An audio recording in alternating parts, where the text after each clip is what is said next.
Yo, c'est Orca et aujourd'hui on va parler de l'architecture SIA. Donc pour commencer par mettre du contexte, SIA a été créé il y a 2 ans, en 2021. À ce moment-là, j'étais tech lead chez Prisma Media et nos projets étaient en cours de transition. Donc on avait une grosse partie legacy sur l'Objective-C et du storyboard. On était en train de migrer vers du Swift et SwiftUI. Donc la question de l'architecture s'est forcément posée. On voulait une clean archi, donc quelque chose de propre, modulaire, qu'on puisse facilement intégrer à nos projets. Du coup, on a commencé par regarder du côté de Viper ou de Vip pour voir si ces architectures pouvaient répondre à notre besoin. Trouvant leur mise en place assez lourde, on a essayé d'innover et de trouver une autre solution. Et c'est donc là qu'est née SIA. L'architecture a été créée autour de 3 points clés. Le premier était de pouvoir permettre aux développeurs seniors de pleinement s'exprimer sur les projets sans être limités par l'architecture. Le deuxième point était pour les devs juniors. On souhaitait qu'un développeur junior puisse facilement intégrer et comprendre l'architecture. Et le dernier point était de permettre à n'importe quel développeur de facilement se repérer dans le projet et de trouver très vite ce qu'il cherche. De ces 3 règles est donc née SIA, donc une architecture simple et intuitive. On va voir ensemble du coup son fonctionnement et sa mise en place. Tout d'abord, on va faire quelques schémas pour vous expliquer d'un point de vue structurel comment fonctionne SIA. Ensuite, on passera vraiment à l'utilisation de SIA dans une application, de comment réaliser telle ou telle feature. Et ensuite, on verra la partie vraiment Xcode, fichiers et dossiers pour voir comment ça s'organise et comment réaliser une feature. L'architecture est très modulaire, donc chaque module que vous allez créer s'oriente autour d'une donnée. C'est vraiment la donnée qui est au centre de la réflexion de SIA. Donc en termes de fonctionnement, vous allez avoir votre modèle de données, votre vue, votre interacteur. L'interacteur aura pour but de gérer votre business logic et ensuite votre repository. Le repository vous permettra d'accéder à la donnée, donc que ce soit via Call API, base de données ou autre. Maintenant, on va voir comment tout ce petit monde communique ensemble. Donc si on prend l'exemple d'une to-do list, par exemple l'application rappel de Apple, vous allez avoir votre modèle donc qui correspondra à une to-do, qui va définir ce qu'est une to-do. Donc par exemple avoir un title, avoir une description. Ensuite, la vue va permettre d'afficher justement ces to-do, donc d'une certaine manière pour respecter les designs et les contraintes UX. Votre interacteur va vous permettre de récupérer la liste de to-do, par exemple via une base de données stocké en local, en utilisant le repository. Maintenant qu'on a vu les différentes connexions et comment ces classes communiquent entre elles, on va voir un cas concret. Le but c'est vraiment d'être le plus explicite et de voir dans la vie de tous les jours comment un développeur utilise SIA et en quoi l'architecture lui simplifie la vie. Donc là on rentre vraiment dans le vif du sujet et la partie la plus intéressante. L'architecture est découpée en 3 parties. Donc la partie app, la partie module et la partie tools. Donc comme l'indique l'image en dessous de module, la partie module va vraiment être votre coffre de Lego. Donc le but est de créer plein de petites briques que vous allez pouvoir utiliser dans la partie app pour créer vos vues. Donc si on zoome un petit peu au niveau de module, on se rend compte qu'on a 2 parties, donc la partie hôtel et la partie user. La partie hôtel est composée d'un repository API qui permet de faire des calls API pour récupérer les hôtels, de 2 vues, une première qui permet d'afficher une liste et une seconde qui permet d'afficher une cellule. Notre modèle hôtel est présent ici. Et concernant utilisateur, on a pareil un repository pour récupérer des informations utilisateurs, une vue header qui permet d'afficher le header d'un utilisateur et notre modèle user. Et dans la partie app, on va utiliser les différentes briques qu'on aura créées pour créer nos vues. Donc vraiment le côté assemblage des Lego. Donc si on regarde de plus près la partie app, nous avons une home et hotel details. C'est toujours le même schéma qui est utilisé, peu importe l'endroit où vous vous situez, que ce soit dans la partie app ou dans la partie module. La différence entre la partie app et la partie module est vraiment dans son utilisation. La partie app correspond à une vue pour un utilisateur final. La partie module permet d'afficher sous certaines formes une data. Donc par exemple ici hôtel, comme on l'a vu juste avant. Hôtel peut être affiché sous forme de liste ou sous forme de cellule. Justement, l'avantage d'avoir découpé sous forme de briques, c'est que dans l'application, dès que vous allez afficher une liste d'hôtels, vous allez utiliser ce module-là. Vous allez avoir le même design à tous les endroits de l'application. Et donc l'utilisation de cette brique se fait via la partie app. Donc dans la vue, ici par exemple au niveau de la home, on peut voir que le header de l'utilisateur est utilisé. Donc par exemple en haut de page, un petit header pour indiquer que l'utilisateur est connecté. Ce module header est appelé. On va voir ça plus dans le détail vraiment quand on sera sous Xcode pour comprendre comment ça s'affiche. Et enfin la partie tools. La partie tools c'est une boîte à outils de l'application. Donc elle va regrouper vos extensions de classe, vos formateurs, tout ce qui est utilitaire pour le reste du code. Du coup, comment on passe d'une maquette et d'un design qu'on a reçu de notre designer à son découpage au sein de SIA? Très simple. Vous allez avoir votre design qui est présent ici. À partir de ce design, vous allez devoir différencier la vue et la partie affichage de la donnée. Donc là, si on prend l'exemple de cette maquette, donc pour ceux qui me suivent sur Twitch, vous connaissez l'application, c'est un TikTok-like qui permet d'afficher des clips de jeux vidéo. Donc cette vue permet de filtrer en fonction des jeux qui vous intéressent. Et donc on va découper la partie vue et la partie affichage de données. Donc au niveau de app, cette partie-là correspond vraiment à la vue. Donc le titre, filter, les boutons d'interaction pour désectionner les jeux, l'introduction, le bouton filtrer. Donc ça c'est vraiment propre à la vue et à son fonctionnement. La vue a été créée pour filtrer, donc toutes ces données-là ne sont pas réutilisables ailleurs. C'est vraiment pour cette vue que ces données sont utiles. Par contre, la partie grisée affiche une liste de jeux. Donc c'est vraiment de l'affichage de la donnée pure, que ce soit pour filtrer ou autre. Dans tous les cas, afficher une liste de jeux peut être utilisé à plusieurs endroits dans l'application. Du coup, ça va être dans la partie module. On va créer une brique de Lego qui peut être utilisée à tous les endroits de l'application dès qu'il y a besoin d'afficher une liste de jeux.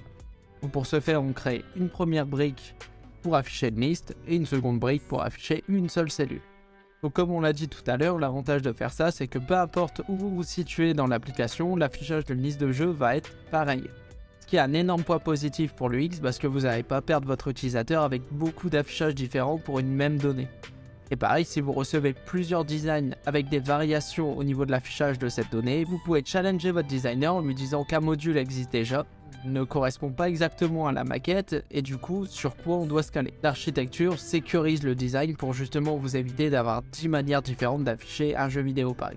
Maintenant on va voir au niveau de Xcode comment ça se comporte, est-ce que c'est simple d'utilisation. Dans la partie app, on retrouve notre game filter, donc la vue qu'on a vue juste avant avec toujours le même schéma. Donc vous avez votre modèle, game selected, votre view et votre interacteur. Donc on respecte le schéma qu'on a vu jusqu'à présent et est utilisé dans app ou dans module, c'est toujours le même schéma. Par contre, vous créez uniquement les classes qui vous sont utiles. Et pour la partie module, c'est pareil. Vous avez donc un dossier game dans module avec son modèle qui peut s'afficher soit sous forme de row, soit sous forme de liste, et ensuite l'API qui permet de récupérer les informations des jeux. On reste dans la partie module et on va voir vraiment maintenant le code. Le but c'est de rentrer dans le détail pour vraiment que vous compreniez au mieux. Concernant le modèle game, il définit simplement ce qu'est un jeu, donc avec un ID, un name, et du coup une image template URL. Permet de récupérer l'image. Les jeux peuvent être affichés sous forme de liste, donc vous avez votre vue qui vient d'être créée. La vue est créée à l'intérieur de game, donc via une extension de classe. Comme je l'ai dit juste avant, la data est vraiment au centre de Sierra, donc c'est à partir de cette donnée que vous allez créer tout le reste, sous forme d'extension de classe. Donc vous avez votre vue en SwiftUI, assez classique. Et donc ligne 24, on voit qu'on utilise la row donc qui permet d'afficher une cellule d'un jeu. L'avantage de bosser avec les extensions de classe, c'est justement comme vous le voyez là, c'est avoir game. Et là vous allez avoir l'ensemble des formats disponibles pour afficher un jeu. Donc vous gagnez énormément de temps au niveau de votre recherche.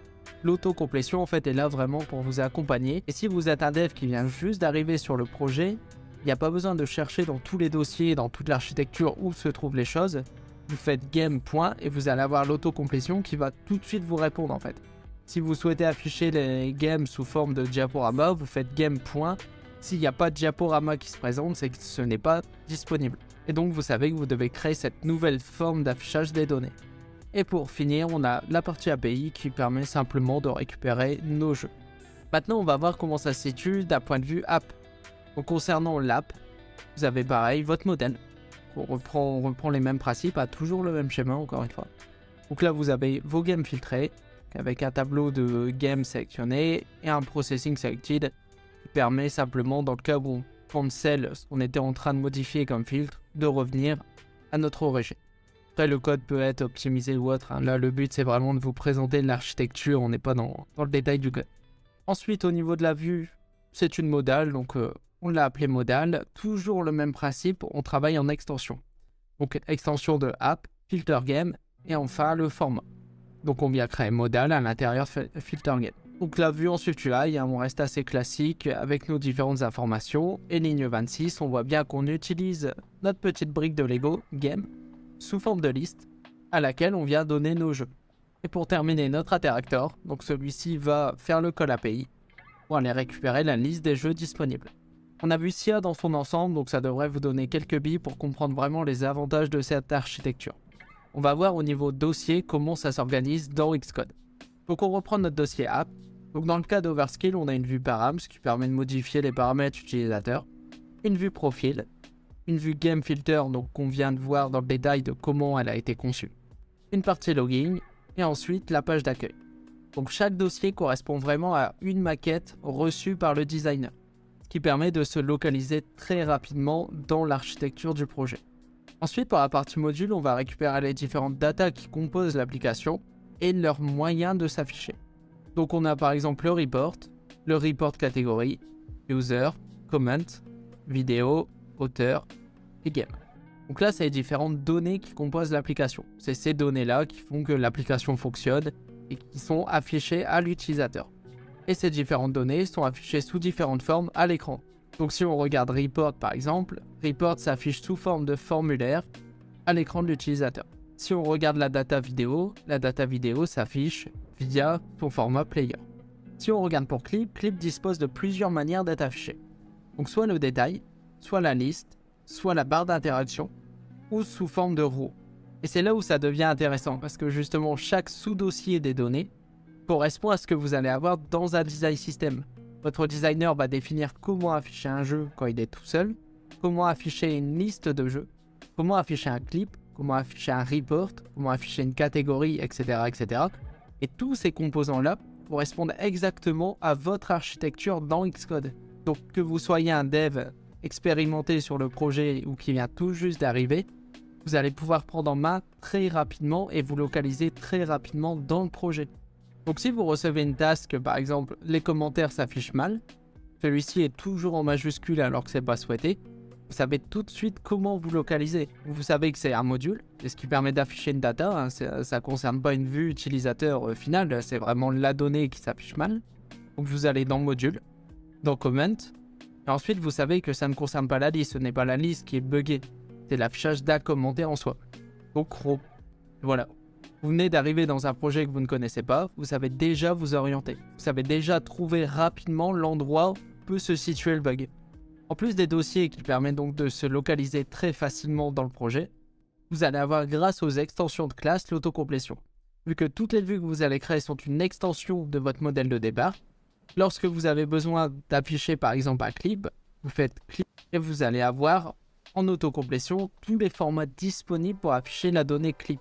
Donc la donnée clip peut s'afficher sous forme de liste, sous forme de détail, sous forme d'interaction, sous forme de row.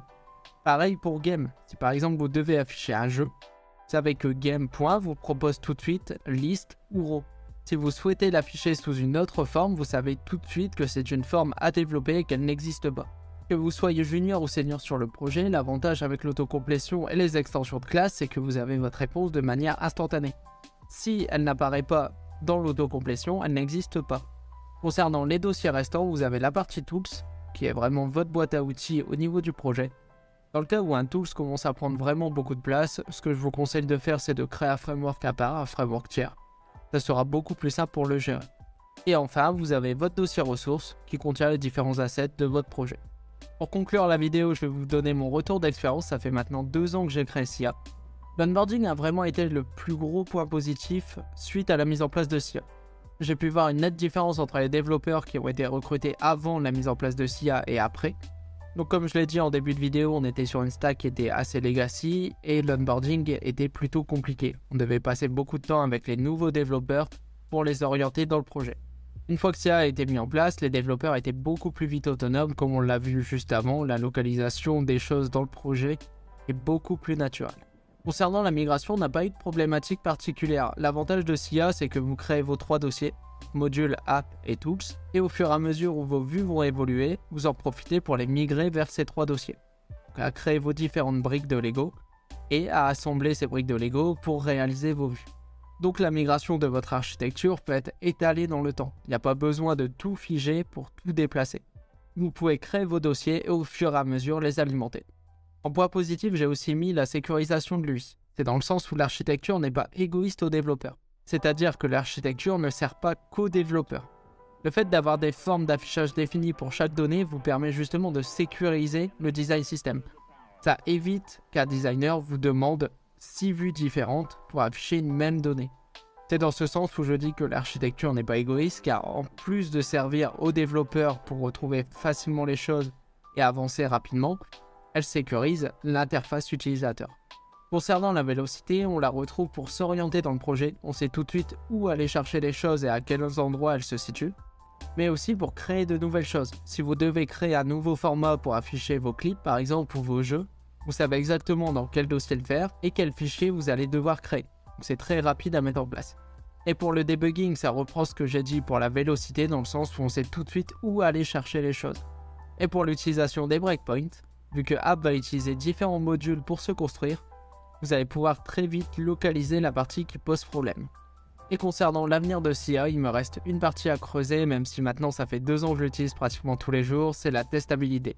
Mon but est de voir si la mise en place de tests unitaires est rapide, simple, et si justement l'architecture s'y colle parfaitement. Si vous avez des questions autour de SIA, donc n'hésitez pas en commentaire, j'y répondrai.